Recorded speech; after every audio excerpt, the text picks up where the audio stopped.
The Walleye making quick work of Indy. They say third time's a charm, fourth time is routine, but Walleye coach Dan Watson has been around hockey long enough to know the fourth win, elimination games, are anything but routine. Get your popcorn ready. Game 4, Walleye looking to sweep the Fuel at the Coliseum. Indy hasn't even led this series. Until now, 6 minutes in, Connor Bielik scores in front, or did he? Take a look again, the refs do, and see that bump right at the crease? That's goalie interference. So they wipe the goal off the board, and the Fuel are still on the power play, but forget about all that. 12 seconds later, Sam Cragg steal and score. Ziggy, the Fish turn the tables and go up 1-0. What goes around comes around. Tied at 1, Bielik gets another crack at it. That one counts.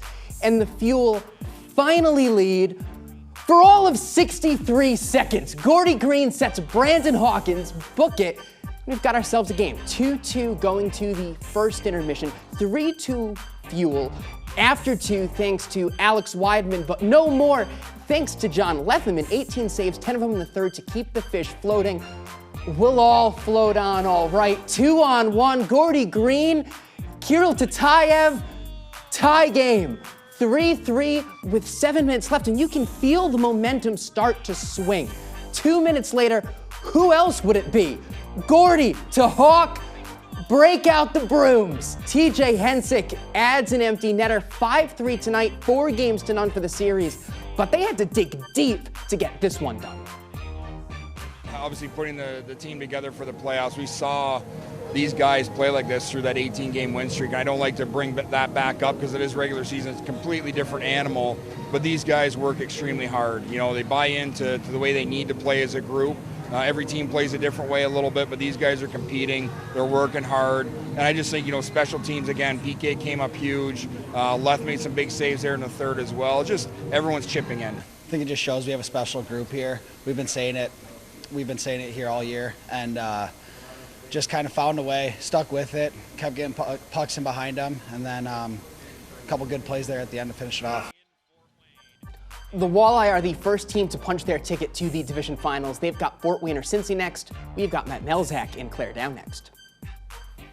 All right, thanks. Back here at Indiana Farmers Coliseum, one final time in this series, thanks to the fact that Toledo came back and won this game. Let's go right to that, Claire.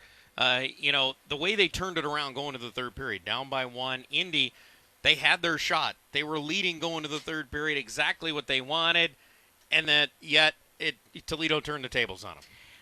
Toledo did a phenomenal job not looking at it saying, hey, we need to score 2 goals right now. They slowly chipped away at that Indy lead, and that's what you have to do in that situation because it can kind of feel like your back's against the wall. There's 7 minutes to play. You don't want to stay here 2 more days. You want to have back sleeping in your own beds, fresh bodies. You want to get the sweep, and they did just that by just, again, chipping away at that Indy lead. Scored the first goal, then a couple minutes later, they get the go-ahead goal.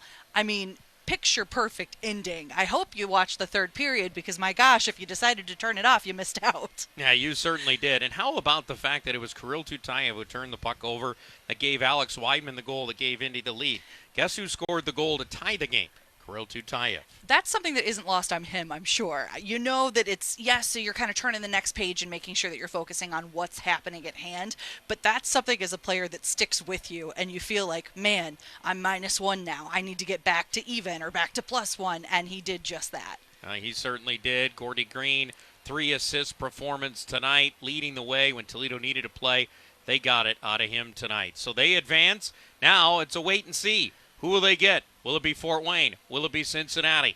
We may find out over the course of the weekend, or we may have to wait until sometime next week before we know who Toledo will be playing. That's a story from here at Indiana Farmers Coliseum. Let's send it back to you now in the studio.